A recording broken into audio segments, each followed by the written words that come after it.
On vient d'arriver au parc éolien de Treil. On est sur 5 éoliennes Gamesa G90 sur des hauteurs de moyenne 78 mètres. Les éoliennes ils sont là. Voilà, c'est ça qu'on va aller voir.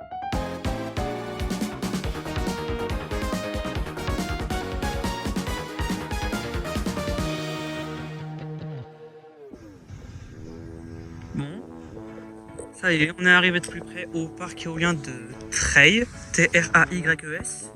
C'est un parc éolien de 5 éoliennes Gamesa G90. On est sur une configuration sur des tours de 78 mètres, donc c'est un équivalent à des gabarits de Rochereau 2, enfin des V90. En tout cas, on est arrivé au parc éolien justement. On est sur de la Gamesa G90. Le 90, ça réfère le diamètre de l'hélice. C'est comme ça qu'on réfère une éolienne de manière générale. Les éoliennes produisent 2 MW unitaires pour une production totale de 10 MW. Par contre, je ne sais pas qu'est-ce que les maintenanciers ont fait avec la disposition des balisages lumineux. Alors celui-là, il est à l'avant de la nacelle. Et là, c'est à l'arrière de la nacelle. Je sais pas ce qu'ils ont fait, mais bon. En tout cas, on est placé à la 4. Le pied il est un peu rouillé. Puis voilà. On dirait un peu les premières V90 là, les 2 mégas là. On les réfère souvent comme des MK5. Mais franchement, je crois que c'est la même licence. Hein. J'ai su Gamesa, ils se sont basés sur de la Vestas. Et puis ils ont combiné avec Siemens. Donc voilà, rouille.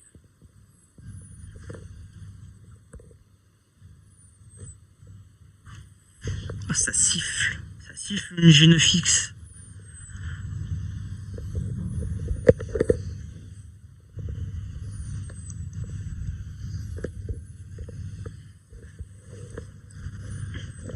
L'autre fois, on était situé au parc éolien de Neuvy-Bouin. C'est là où il y avait la pale accidentée. Et là, c'est une autre partie du parc éolien qui est aussi à Enertrag. Mais ce parc éolien n'a pas d'accident, donc elle tourne encore. Mais bon, voilà. Ils sont là, les Gamesa.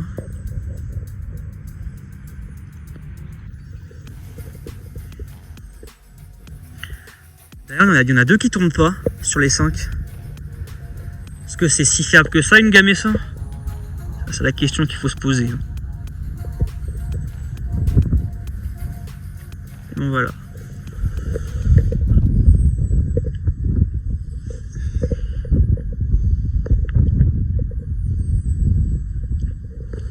Hop là. Oh, purée, la fondation elle glisse. En étant une mid, je pensais pas que ça aurait fait ça.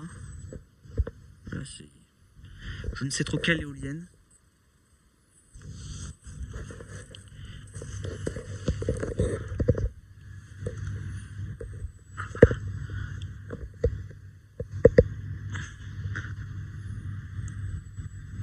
Ah, pourtant ils ont de la serration.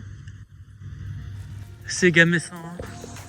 Je sais pas de quelle année ils datent ces Gamesa, donc mais le développement a été fait par Iberdrola.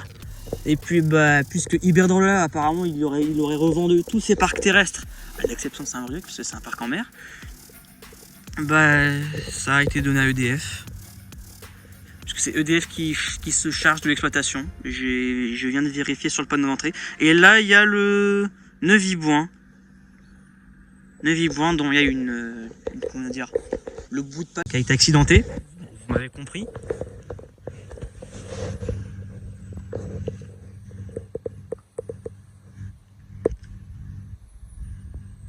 Ah, attends, je vois le logo Gamesa qui est derrière. Attends, ça se voit pas tellement, mais bon, c'est pas grave. Ah ouais, donc ça nous prouve bien que c'est de la Gamesa. Elle, je sais pas ce qu'elle fait, mais bon, ça m'étonnerait que les éoliennes, ces 2 éoliennes-là redémarrent. Ceux-là, ils ont les escaliers. Un peu comme tout type d'éolienne.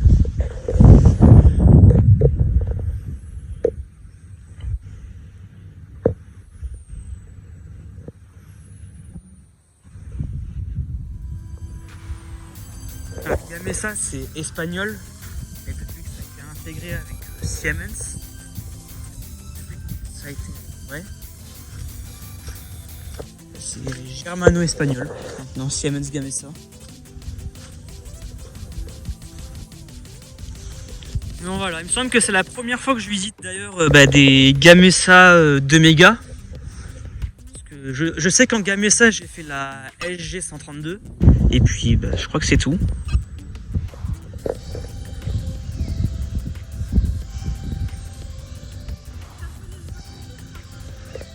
Ah oui, ici, Braine-sur-Mer. C'est vrai. C'est vrai que les Gamesa de Braine-sur-Mer. Déjà, moi, ce qui m'impressionne sur la Gamesa, c'est le bruit qu'ils font comparé au Vestas MK5. Genre, ils te lâchent des booms sans raison.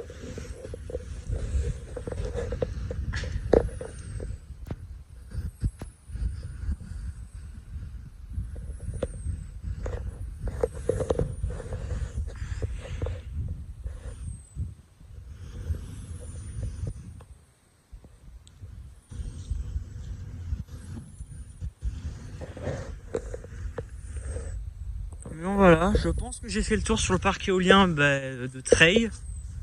T-R-A-Y-E-S, je sais pas comment la prononciation est prononcée. Bon, ça n'a pas de sens sur ce que je dis, mais bon, moi sur ce, je pense que la deuxième visite de 2025, oh là, je commence en 2025, moi 2026, va s'arrêter là. Bon bah écoute, merci d'avoir visionné, je vais faire des images. C'était Raph Éolienne, et puis bon bah voilà, écoute, hein, qu'est-ce que j'ai à dire? J'ai visité des G9X, voilà.